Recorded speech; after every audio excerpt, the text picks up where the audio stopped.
Senhor Jesus é o que me faz viver.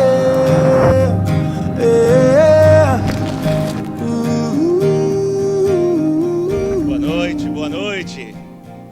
Eita, vocês estão animados, hein?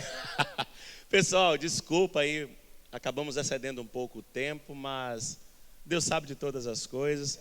Eu espero que vocês que aqui estão estejam com a mente aberta, estejam atentos, embora o nível de cortisol esteja baixo, né, meu amigo Rafael?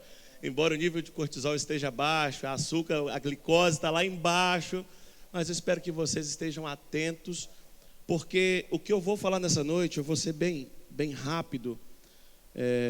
O que eu vou falar nessa noite tem a ver muito com a situação que nós vivemos hoje no mundo. Eu sou casado, pai de 2 filhos, a minha esposa está aqui, a Fernanda, casado há 12 anos. 12 anos que essa mulher me suporta, sou meio acelerado. E eu sou um tipo de pessoa que eu prefiro errar por fazer do que por omissão. E quando Deus me mostra algo para poder ser feito, eu procuro não procrastinar. E nós vivemos hoje numa sociedade, que se encontra cada vez mais doente. E como surgiu o poder da perda? Estávamos nós aqui em Vitória, no nosso apartamento, no final do ano, nas férias de dezembro para janeiro, agora desse ano. E eu estava lá no quarto, estava lá no meu quarto, e de repente eu vou até a sala como um louco, chego até minha esposa e falo assim: olha, Deus falou comigo. Ela, você está louco? Deus falou comigo, eu vou escrever um livro. E vou fazer um evento. O nome é O Poder da Perda. E não foi algo que eu fiquei parado assim, eu vou pensar no nome de um evento. Não, Deus me deu. E como que eu vou saber se foi Deus que me deu? Mas para o final da palestra vocês vão entender e vocês vão descobrir isso. Porque muitas vezes nós vivemos numa vida em que nós queremos entender e ouvir a voz de Deus, mas nós não sabemos discernir qual é a voz de Deus. Nós pedimos a Deus coisas e nós não sabemos que essas coisas chegaram até nós, porque nós não pedimos direito. Tiago fala isso. Pedes e não recebe porque pedes mal. E hoje eu vou liberar para vocês algumas palavras aqui, alguns segredos, que se vocês colocarem em prática, vocês vão ver resultado na vida de vocês. Como eu disse, analisando e refletindo, eu pude observar na fala de muitas pessoas que a sociedade está doente. Qual é a doença do século?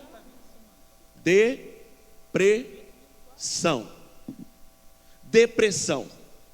E quando Deus me deu este evento e o livro, um versículo me chamou a atenção. Eu, cristão que sou, pastor, eu comecei a enxergar a Bíblia não apenas como um instrumento de salvação. E as pessoas que são religiosas, elas olham para a Bíblia apenas como um instrumento de salvação, não como um manual de vida terrena. Se nós pegássemos os exemplos bíblicos e aplicássemos em nossa vida, nós teríamos uma vida muito melhor. Olha para você ver o que o apóstolo Paulo disse: eu combati o bom combate, ou seja, eu evitei confusão, contenda. Se você viver evitando confusão e contenda, você vai viver melhor ou pior? Melhor ou pior? Melhor. Se você viver disposto a cumprir a tarefa que lhe é dado, você vai viver melhor ou pior? Melhor. Se você viver uma vida pautada em fé, você vai viver uma vida melhor ou pior? Melhor. E se você honrar pai e mãe? E se você for fiel à sua esposa e ao seu marido? E se você não falar, caluniar os outros, não dar um falso testemunho, honrar os seus compromissos, você vai ser uma pessoa que vai viver uma vida melhor ou pior? Melhor. Então é tempo de nós enxergarmos a Bíblia também com uma outra ótica. As pessoas demonizam a Bíblia e quando fala de Bíblia já pensa, lá vem falar de igreja, lá vem falar de religião, e não. Nós temos um manual que foi escrito há mais de 2000 anos, há milhares de anos atrás, que não tem uma contradição de Gênesis a Apocalipse, com vários segredos que nós podemos e devemos aplicar em nossa vida e nós não aplicamos. E o que acontece? Vivemos vidas medíocres. E olhando para esse manual, a Bíblia fala o quê? Considero por perda. O apóstolo Paulo, ele disse: eu considero perda todas as coisas. Filipenses capítulo 3. Eu considero como esterco. Esterco, para quem não sabe, é fezes mesmo. Ou seja, em outras palavras, o apóstolo Paulo estava dizendo, se fosse uma conversa informal: olha, meu amigo Rafael, considero isso como uma merda. É tudo vaidade. Não vale de nada. Por amor a Cristo. E qual foi o conselho que Cristo nos deu da vida? Aquele que quiser ganhar a sua vida, perdê-la-á. Mas aquele que perder por amor a mim, achá-la-á. Em outras palavras, vamos trazer agora para o nosso cotidiano. Aquele que quiser ganhar vai perder, mas aquele que estiver disposto a perder vai ganhar. Mas como que eu vou saber se de fato essa minha perda é uma perda que vai me impulsionar a algum ganho real? Toda perda ela vai te impulsionar a algum ganho. Toda perda vai te impulsionar a algum ganho. Só que o problema é que tem perdas que nós atraímos para nós, e tem perdas que são consequências, e nós vamos entender isso nessa noite. Como assim? Eu vou liberar para vocês o primeiro segredo. A sociedade ela vive uma busca desenfreada pelo sucesso. As pessoas querem vencer, e não há mal nisso. O problema está em não nos prepararmos para a perda. Jean disse que perdeu o pai dele repentinamente. O Leandro também, há 5 meses. A minha mãe agora, dia 26, faz 1 ano que faleceu. Infarto, aos 55 anos. Eu estava com as malas no carro, indo para o fórum. Saindo de casa, fui deixar os meus filhos na casa da avó. Meu telefone toca: a sua mãe infartou, a sua mãe morreu. Eu: como assim? A minha mãe morreu? A minha mãe estava bem até outro dia.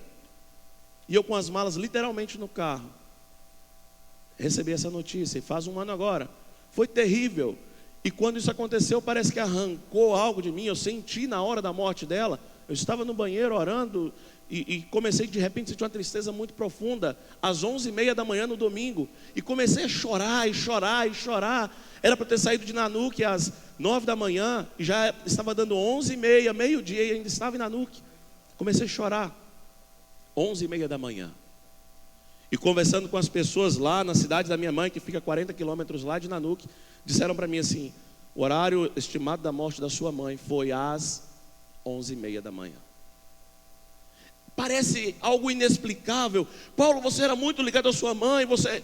Não é isso. Eu não sei qual foi o motivo. Eu sei que de repente eu senti uma tristeza grande e comecei a chorar sem explicação nenhuma. E houve essa coincidência.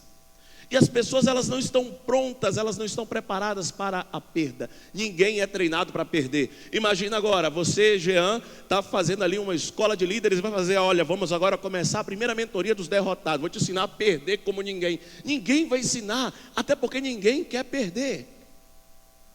E por isso o que acontece? Nós pegamos o maior instrumento gerador de bênçãos que existe na terra e fazemos o quê? Desprezamos ele. O maior instrumento gerador de bênçãos que existe na terra chama a perda. Não existe outro.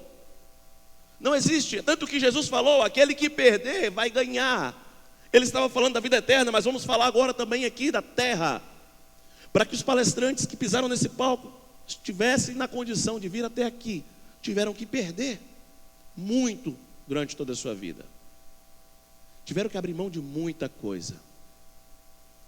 E sabe por que a sociedade está doente? Sabe por que as pessoas estão cada vez mais depressivas? Porque elas têm vivido uma vida para si mesma. Depressão é uma doença que tem entrado na vida das pessoas devido ao excesso de eu mesmo. Eu vivo para mim e eu não vivo para o próximo. Nós não fomos feitos para vivermos para nós mesmos. Nós não fomos feitos para isso. E quando eu vivo para mim mesmo, eu começo a viver uma vida egoísta. O que o Leandro falou? Qual foi o conselho que aquele grande empresário te deu? Para somar tem que dividir. Ou seja, eu não vivo para mim. Qual foi a outra chave que o Careca liberou? Olha, eu libero 1% do meu faturamento para os meus funcionários. Ou seja, eu tenho que perder. Eu vou viver para o outro. Eu vou viver para o próximo. E cada vez mais que eu vivo para mim, eu vivo uma vida egoísta. E cada dia que eu passo vivendo para mim, eu cavo um buraco. E eu vou cavando um pouco mais esse buraco.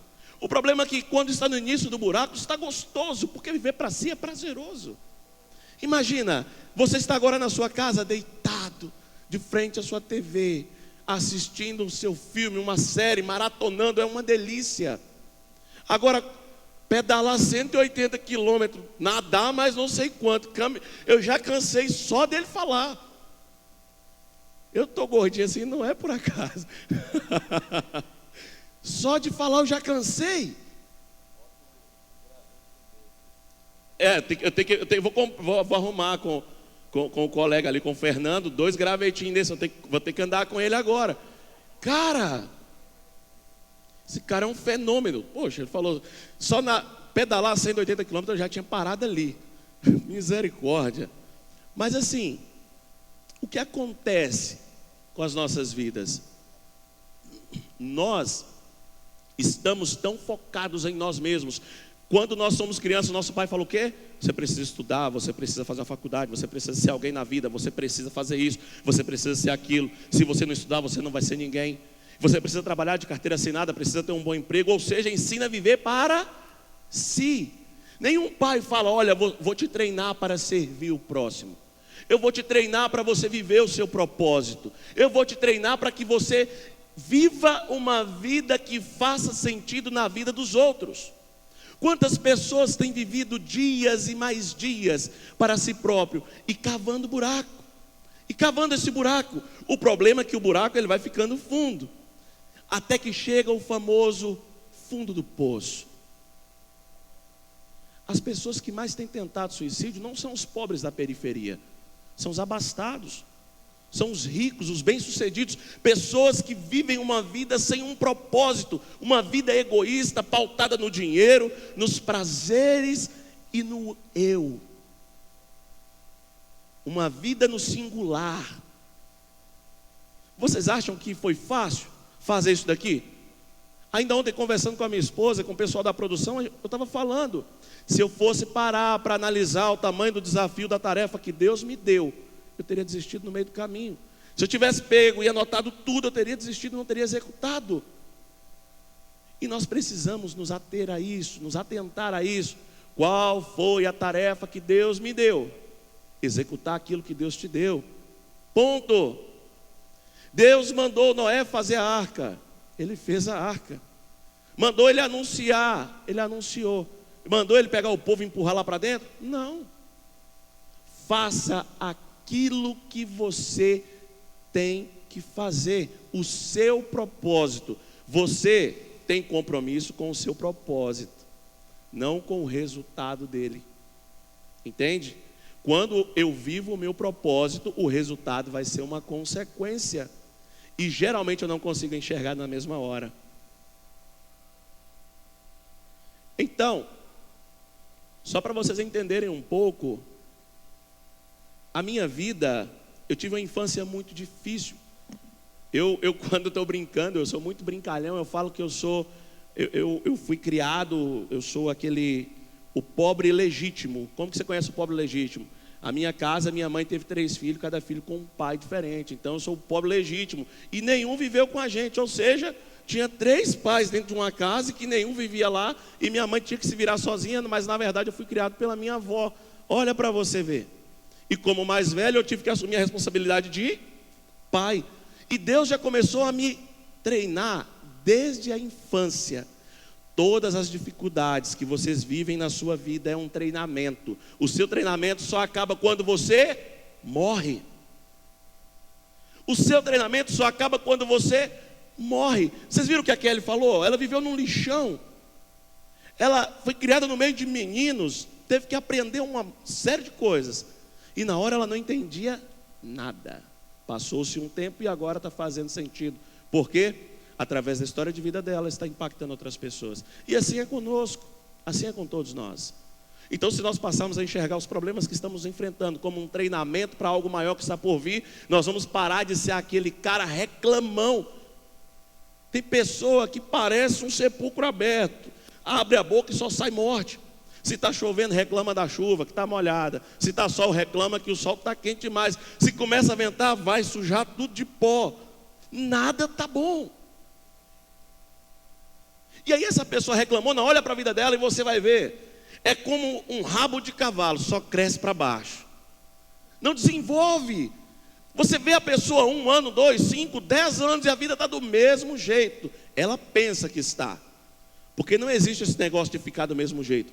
Ou progride, avança, ou retrocede. Nada fica do mesmo jeito. Ou avança, ou retrocede. Então na minha vida, na minha infância, eu não tive uma infância em que eu passei fome. Mas foi tudo contado. Sabe? Tudo contado. Então ia ter o café da manhã, era um pão para cada um. Ou então, se alguém fosse mais esperto, o outro ia ficar com fome. E isso foi fazendo com que eu aprendesse a lidar com a escassez. E aí eu pego o conselho do apóstolo Paulo. Eu já tive na bonança, já padeci dificuldade, ou seja, eu sei viver nos dois mundos, então para mim está tudo bem. Se hoje eu estou bem, beleza. Se eu quebrar, maravilha. Eu já sei, eu já passei por isso, então não tem problema. E isso foi me treinando, foi me fazendo com que eu me tornasse uma pessoa extremamente inquieta. E aos 19 anos eu saí de casa, fui morar na cidade vizinha. Falei, vou embora, vou para longe, 40 quilômetros de distância. E eu fui, imagina só agora, que eu estou abrindo uma empresa e eu estou trazendo vocês de sócio. Vamos fazer agora aqui uma checagem do que tem ali, né? Vamos fazer um histórico dos produtos. E eu fui literalmente com um copo, uma colher, um garfo, uma faca de serra que dava para poder cortar o pão e cortar a carne na luta ali. E eu fui fazendo tudo isso. Fui tudo na conta, mas eu precisava dar um passo para fora daquela roda que estava se formando.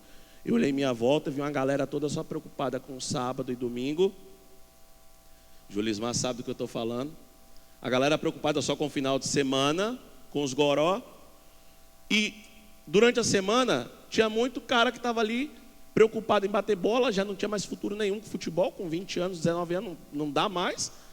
E a galera indo virar massa de cimento. Eu falei, não quero isso para mim, misericórdia. Eu fui embora, fui para Nanuque. 1 ano depois conheci minha esposa, está aqui, me casei com ela. Mas foi fácil? Não foi. Foi muito difícil. E se eu tivesse um pouco mais de tempo, eu ia abrir um pouco mais sobre essa dificuldade que eu passei quando eu mudei para Nanuque. Passei muita dificuldade. Eu fiquei por 1 semana comendo salgado frito, porque o senhorzinho que passava vendendo no comércio, ele vendia fiado. E olha a proposta comercial que eu aceitei. E hoje eu vejo gente procurando emprego, gente dando emprego, pagando salário, comissão, isso e aquilo, e o nego reclamando. E a minha proposta foi, você vai vender sapato numa loja de calçados, não vai ter salário, só vai ter comissão. E também não completa salário. Falei, não, então vamos embora, estou aí, estou dentro. E fui. Eu lembro que uma vez, a situação estava tão complicada, que eu não tinha dinheiro, o homem não estava passando a semana, e eu ficava torcendo para o meu amigo que levava a marmita para lá, porque no horário de almoço eu fazia para poder ganhar 2 horas a mais no dia, para poder vender mais, e isso fez com que eu ficasse 2 anos em primeiro lugar. Esse meu amigo, eu ficava torcendo para ele não comer a marmita toda, para eu comer o resto da comida dele. E hoje ele é meu cliente. Olha para você ver. Hoje ele é meu cliente. Então são histórias que eu muitas vezes eu evito até de abrir. Porque você vai, o cara querendo se vitimizar. Não. Mas é necessário nós enxergarmos que se eu não abrisse mão do meu conforto, qual é o conforto? Ah, mas sua mãe não era rica, né? A sua avó. Não, não era, mas o conforto de ter a comida na hora certa, a roupa lavada, a cama quentinha, a casa arrumada. Eu fui descobrir que casa não vinha com detergentes, vassoura e pano de chão quando eu fui morar sozinho. Eu achava que você ia para uma casa e você já vinha junto. Falei, gente, vou ter que comprar detergente, vassoura, pano, rodo. Não, misericórdia. Não existe isso. E foi preciso eu perder o meu conforto para que eu pudesse viver o meu propósito. E para viver o meu propósito, eu fui participar de uma campanha na pior semana que eu estava em Nanuque. nessa semana que eu estava dependendo do resto da marmita do meu colega. A mãe dele fazia uma comida boa danada, rapaz, cheirava. E aí eu fui fazer essa campanha. Eu lembro que eu tinha R$10 umas moedinhas na carteira. E eu fui lá fazer essa campanha, nessa campanha chamada Bênção do Sacrifício. E aí, no final da campanha, o pastor falou: olha, nessa campanha você vai ter que fazer, vocês que estão aqui vão ter que fazer uma oferta de algo que vai fazer falta. Eu olhei assim e falei: eita, meu Deus, vai me fazer falta é tudo, eu não tenho nada. Então, fui lá, peguei a carteira, olhei R$10 as moedinhas. Amém, fiz a oferta, falei: seja o que Deus quiser. No outro dia não tinha nem um biscoito para comer. Mas aí no outro dia, minha avó chega da cidade vizinha, trouxe lá para mim o que eu precisava para poder me alimentar, sem ela saber de nada do que estava acontecendo. Mas o detalhe dessa campanha foi que durante essa campanha eu pedi a Deus uma esposa. E aqui que eu vou entrar num detalhe para vocês saberem quando algo é de Deus para a sua vida. Prestem atenção. Aquele povo religioso tem uma mania de fazer sempre assim, ó: eu pedi algo para Deus, chegou até a mim, agora eu vou consultar a Deus para saber se é dele. Sabe por que você faz isso? Porque você está pedindo errado. Porque se você pedir do jeito certo, quando chegar até você, você vai saber. Eu falei para Deus assim: Deus, olha, eu quero uma esposa, eu quero uma mulher magra, porque minha família tem tendência a ser gordinha. Então, imagina, mulher gordinha, marido gordinho, os filhos vai sair umas bolotinhas. Então, eu quero uma mulher magra, do cabelo liso, da mão bonita e das unhas bonitas. Eu não quero mulher de unha feia, não, eu quero uma mulher vaidosa. Beleza, passou a campanha, alguns meses depois, eu vejo ela na rua, olho para a mão dela e falo assim: você vai casar comigo. Aí, como assim? Não, é porque você foi a mulher que Deus mandou para mim. Aí, como assim? Você está ficando louco? Você nunca nem me viu? Eu falei: não, mulher, você vai casar comigo, espera que você vai ver. 4 meses depois, eu fiquei noivo dela. 1 ano e 10 meses depois desse dia, eu me casei com ela, no dia 3 de março de 2012. Fernanda, a minha amada que está aqui. Qual é o detalhe? Eu fui detalhista no que eu fui pedir para Deus. Imagina só, você vai lá no aplicativo de pedir comida, lá no iFood, e coloca assim, ó: eu quero um sanduíche com fritas lá do McDonald's. Esse sanduíche com fritas chega na sua porta com um suco de laranja que você tinha pedido. Você vai pegar e vai ligar para o iFood e perguntar assim: essa entrega aqui é minha? Alguém faz isso? Não, porque o pedido está batendo. Não está batendo o pedido? Bom, eu olhei para a mulher e falei: olha, é do jeito que eu queria, tá? É mulher de família, vai me ajudar em casa, vai me ajudar no meu ministério, é de Deus então. Essa é a resposta de Deus. Mas você não vai nem orar? Não, gente, já está aqui, com tudo que eu pedi está aqui. Todos os acessórios já estão aqui. Então, quando você for pedir alguma coisa, pedir um direcionamento, pedir uma resposta, pedir algo de Deus, seja detalhista, porque você vai descobrir que é nos detalhes. Não é na massa, é nos detalhes que você vai descobrir. Entenderam? Quem entendeu aí? Essa aqui é a minha amada, está comigo há 12 anos, me suportando, né? Que foi quando eu me casei com ela. E em 2019, eu já estava trabalhando em uma concessionária Honda. E o detalhe é que em 2017, eu sentei em minha mesa, eu já era gerente de seminovas lá. Entrei como vendedor e passei por outros setores, já era gerente de seminovas. E eu falei assim: vou colocar uma meta, eu vou sair daqui com 2 anos. Porque não dá para eu poder viajar de férias com a minha família com 1/3 de salário, que é o que você recebe a mais por sair de férias. Não dá para eu viajar com a minha família com 1/3 de salário. Eu não aguento mais ir no mercado com a calculadora na mão. Eu não aguento mais ter que fazer alguma coisa, ter que ficar fazendo conta para saber se o dinheiro vai dar. Eu não aguento mais sobrar mês no final do meu salário, sobrar dia no final do meu salário. Eu preciso tomar uma decisão. E coloquei uma data: vou sair até junho de 2019. Janeiro de 2019 eu pedi conta. Só que eu pedi conta, na semana seguinte descobri que a minha esposa estava grávida da minha segunda filha, Laura. Tem um casal, o Paulo e a Laura. E ela queria que eu desistisse da decisão. Eu falei: não, já está tomada. Saí da empresa, foi onde eu abri a FPs Consórcios em 2019. E o que viria a se tornar depois a Letter, que nós unificamos. A Letter, vocês viram passando hoje mais cedo, é o primeiro marketplace de crédito contemplado de consórcio do Brasil. A gente desenvolveu uma inteligência artificial patenteada por nós, desenvolvida por nós, e que temos o Diego Ribas como nosso garoto propaganda. Olha para você ver, um cara que não foi criado pelo pai, foi criado pela avó, aos 19 anos foi morar sozinho, passei fome, literalmente, passei fome, olhar e não ter o que comer, ter que tomar água e dormir para a fome passar. Passei por toda essa dificuldade e em 2019 dei o primeiro passo para a minha independência. E após isso, criamos algo inovador, que é o primeiro marketplace de crédito contemplado do mundo, porque o consórcio é um produto nacional. E esse produto é nosso, a Letter. E que nós fizemos agora recentemente uma avaliação de valuation dele, e que está avaliado em 28 milhões de reais a nossa startup.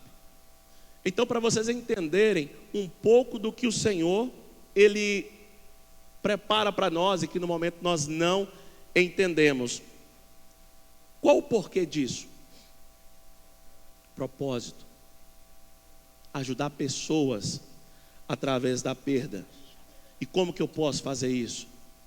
O próprio Jesus, olha que massa a história de Jesus. Olha que incrível a história de Jesus. Jesus, mesmo sendo Deus, não julgou por usurpação ser igual a Deus. Ele esvaziou-se de si mesmo, assumiu uma forma humana, poderia ter nascido no melhor hospital da época, ter pego as melhores parteiras, mas foi nascer onde?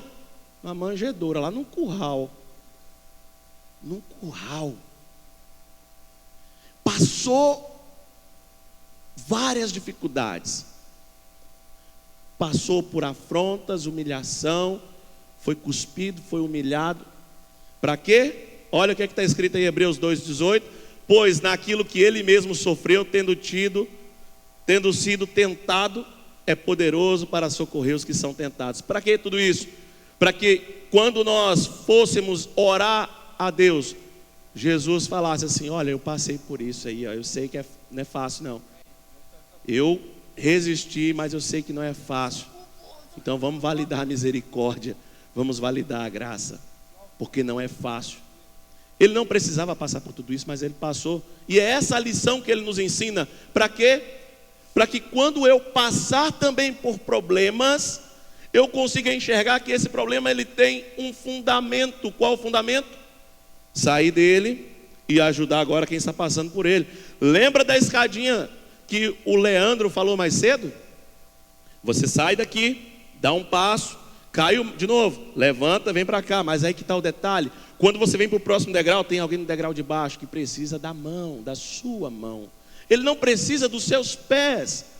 As pessoas acham que eu agora estou em um outro patamar, eu posso jogar os pés nas pessoas, mas não. Quando eu passo por uma dificuldade, eu enfrento uma perda e eu supero essa perda, não é eu superei, agora dane-se. Não, você foi treinado para passar por essa perda, para que você estivesse apto a estar no próximo nível e ajudar quem está no nível de baixo.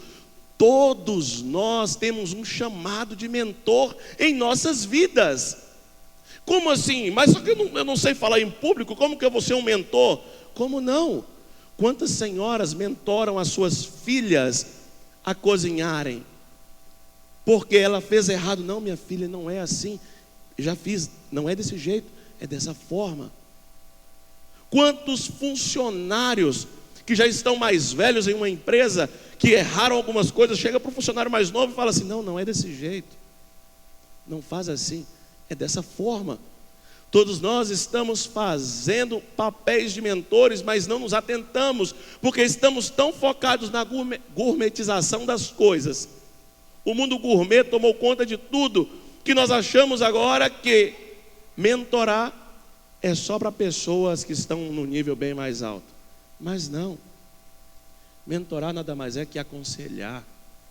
E todos nós fomos chamados para isso, para aconselhar pessoas. Pessoas que estão se perdendo por algum motivo, que estão quebrando a cara por algum motivo, e nós estamos sendo negligentes porque estamos vivendo para nós mesmos, e depois reclamamos porque estamos depressivos, porque eu não consigo mais sair de casa, porque a minha vida está um caos, a minha vida está um tédio. Começa a fazer diferente que você vai ver o resultado, você vai colher o resultado.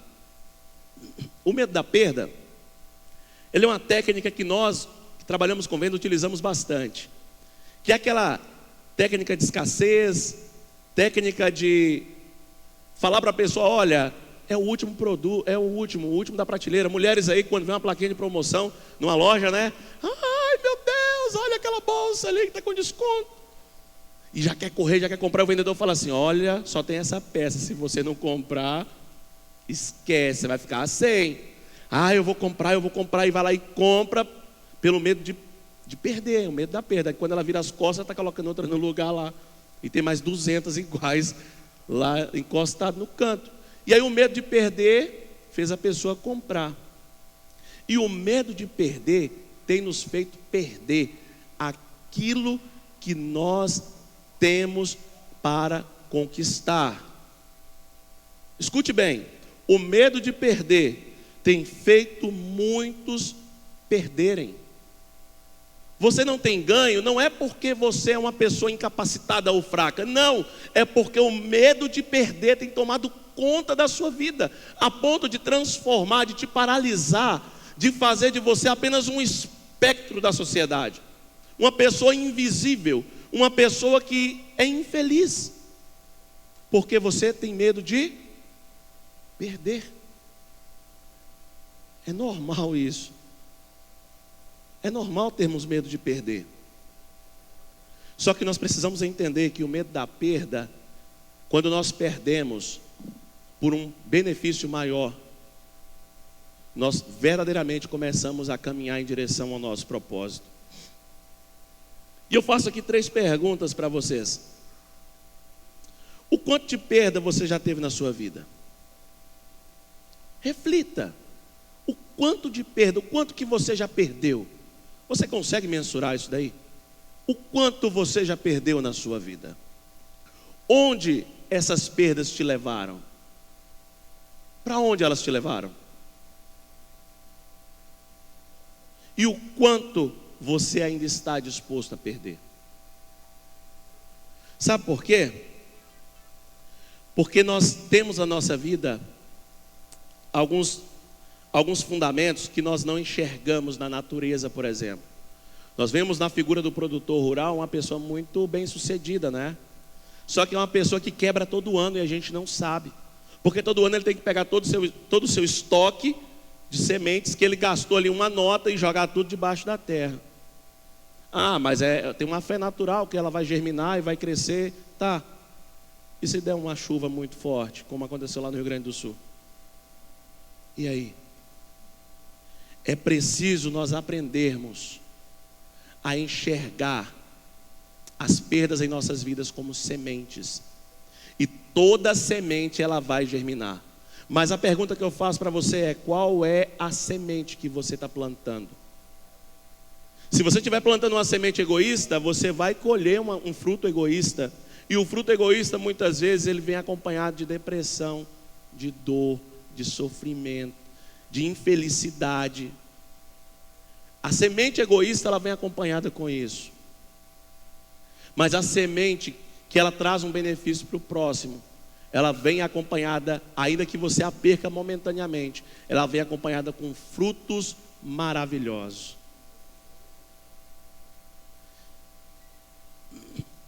Aqui é bem rapidinho. Em 2022 nós tivemos o pior ano de nossas vidas. 2022 nós quebramos porque nós sofremos um golpe do nosso gerente até então, de mais ou menos R$500 mil. Nosso nome foi para a lama. Imagina-se numa cidade de 35 mil habitantes. Nosso nome foi para a lama. Para completar, o Bradesco ele mudou todas as regras no meio do caminho ali de transferência de crédito contemplado. Eu estava com um estoque de R$3 milhões de cotas que foram todas bloqueadas, impossibilitando de vender, todas já vendidas. Isso nos representou um prejuízo de mais de R$2 milhões, só em 2022.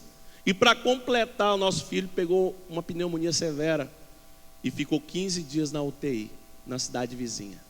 Tudo isso em 2022, eu falei, meu Deus, misericórdia, quanta prova, Senhor. Mas nós conseguimos enxergar o propósito por trás de tudo isso. Com essa perda, essas perdas que nós tivemos, com o prejuízo que nós tomamos, o que nós fizemos? Gerou um fruto, a Letter, o fruto da perda. Nós olhamos a fragilidade que o mercado financeiro tinha. E um dia no monte, orando ao Senhor, Deus me mostrou e Deus falou comigo: vocês vão fazer um banco de cartas com tecnologia e vai atender todo o mercado. Não só quem já trabalha no mercado de consórcio, mas quem precisa do crédito final, quem trabalha com produto físico, com concessionárias, garagens, imobiliárias, corretores de imóvel. E foi aí que surgiu a Letter. Como eu falei para vocês, uma empresa que foi avaliada agora, recentemente, em 2024, pela Paramis, uma asset do Rio de Janeiro, em 28 milhões de reais. Essa foi a valuation recente da nossa startup. Isso fruto de uma perda. E o que é que eu entendo com isso? Tem semente que custa barato. Quem já plantou alface aqui? Você vai ali, compra uma sementinha de alface, né, um envelopezinho de alface, é baratinho, 45 dias já nasceu os pés de alface ali, mas também rapidinho morre. É baratinho, mas tem semente que custa caro. Tem semente que custa caro. Acho que é jatobá, não sei o que, africano, aquelas árvores africanas, custa caro a semente daqueles troços ali, aqueles negócios, custa caro. Então tudo que custa mais caro, ele vai te gerar também um retorno maior. O Jean estava vendendo aqui, oferecendo, apresentando para a galera todo um programa de mentoria. Ah, mas para mim está caro. Tá, mas caro comparado com o quê? Preço é diferente de valor. Então, ponha isso na sua cabeça. Quanto maior o custo de uma semente, maior é o resultado que ela vai te entregar. Semente barata te entrega resultado barato. Semente barata vai te entregar resultado fraco. Semente que tem valor, ela vai te entregar um resultado muito maior.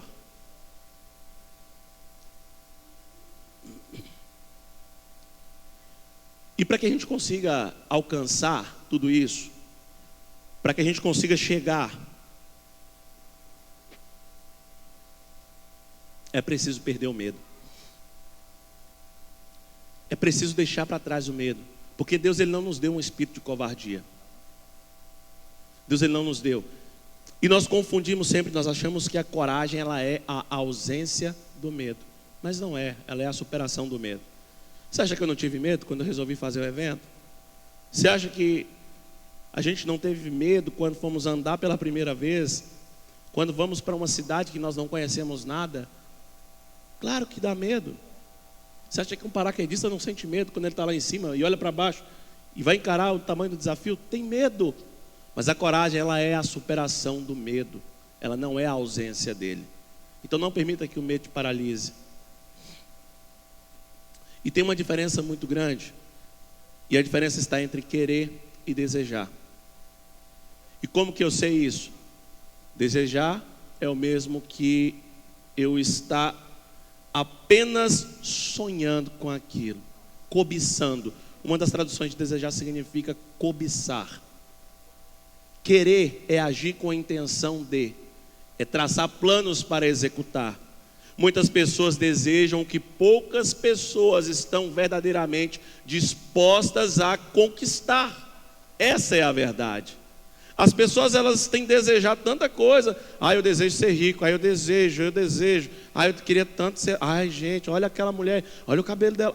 Olha lá, gente, e aqui família. Só que está fazendo o quê para que consiga de fato conquistar aquilo? Vive na internet atrás de guru para poder comprar receita de bolo. Se o Jean Valério estivesse aqui falando aquela hora, olha, eu estou aqui com uma mentoria que no final do ano, daqui 2 meses, você vai estar com saldo na sua conta de 10 milhões, eu te garanto. Todo mundo queria comprar, porque as pessoas querem comprar o resultado, elas querem o desejo. Elas não querem de fato. Olha mais um exemplo da Bíblia. Deus chega para o homem mais sábio que existiu na face da terra, Salomão, um menino ainda, e fala para ele assim: me fala o que tu queres que eu te dou. Ele não falou o que tu desejas, mas o que tu queres. Deus chegou para ele e ele falou que ele queria o quê? O que ele desejava, não é o que ele queria, o que ele desejava. Me diga o que desejas, Porque geralmente o desejo é aquilo que para nossa mente ela é inalcançável. Pessoas falam assim, eu desejo ser rico, eu desejo. Geralmente a pessoa que fala assim é a pessoa pobre lascada que não sai do lugar e que não age na intenção de. E ele desejou que a única coisa que o dinheiro e a intelectualidade dele não poderia comprar, que era sabedoria. Ele poderia ter pedido dinheiro, só que o dinheiro ele poderia conseguir. Ele poderia ter pedido inteligência. E a inteligência ele poderia conseguir estudando com os maiores lá do seu reino. Mas ele pediu a Deus o quê? Sabedoria. Que nós venhamos ser sábios naquilo que nós queremos. E parar de viver como o nosso amigo careca diz, viajando na maionese. Porque tem muita gente que vive viajando na maionese, essa é a boa verdade. E todas as perdas vividas, todas as perdas que você e eu vivemos, nos trouxe até aqui. Elas nos trouxeram até este exato lugar. Não desista agora. Não pare agora. Persevere, persista. Você chegou até aqui. A caminhada não foi fácil. Mas eu tenho um recado para poder te dar, que é que se você ainda está respirando, é porque o melhor ainda está por vir, ainda não aconteceu. Toda história só chega ao fim quando você para de respirar. Aí tudo se esvai, todas as coisas se vão e a vida perde sentido. E para que você viva verdadeiramente uma vida feliz e satisfeita, é preciso que você viva uma vida com propósito. Porque uma vida com propósito, uma vida sem propósito, é uma vida que não vale a pena viver. Ela pode ser até mais confortável, só que ela não vale a pena. Uma vida sem propósito, ela é uma vida que não vale a pena viver. E como eu descubro o meu propósito? Geralmente você foge dele. Geralmente você não quer fazer. Como diz o povo aí, foge igual o diabo foge da cruz. Esse é o seu propósito. Mas como assim? Você foge dele e ele vai impactar positivamente a vida de outras pessoas, não apenas a sua. Não estou te falando aqui de profissão, mas eu estou te falando de propósito. A sua cura, a sua dor, a sua depressão, os seus medos só vão ser superados a partir do momento que você começar a viver o seu propósito. Não tem como, não tem outro remédio. Você pode ir em psicólogo, psiquiatra, você pode fazer o escambau. Você não vai conseguir sair do lugar enquanto você não parar de viver para si mesmo. Você só vai conseguir chegar onde você quer chegar. Você só vai conseguir ter uma vida feliz e plena quando você estiver vivendo no seu propósito. Então que nessa noite você reflita sobre isso. Que você descubra qual é o seu propósito. Qual é a coisa, qual é a situação pela qual vale a pena você viver. E aquilo que vai verdadeiramente impactar positivamente a vida de outras pessoas. Beleza? Beleza? Pessoal, eu gostaria de agradecer de coração cada um de vocês que segurou com a gente aqui até agora. Infelizmente nós estouramos o tempo. Peço mais uma vez desculpa a vocês. E eu não sei se todos vocês já receberam um livro, mas o pessoal da produção vai entregar um livro para vocês ali. Procure a Jane no final, ou a Aline, tá? Um livro do Poder da Perda. É um presente para vocês aí que ficaram até agora. Beleza? E é isso. Jean? Fica aí. Cara, parabéns, obrigado pela oportunidade. Obrigado a vocês que estão conosco esse dia inteiro até agora, tá? Espero que tenha contribuído, que esse dia tenha contribuído bastante para a vida de vocês. Acho que tivemos aqui muitos insights, mas mais importante do que receber é colocar em prática a partir de segunda-feira. Então, voltem com Deus e até o próximo encontro nosso, se Deus quiser. Muito obrigado. Valeu. Sucesso.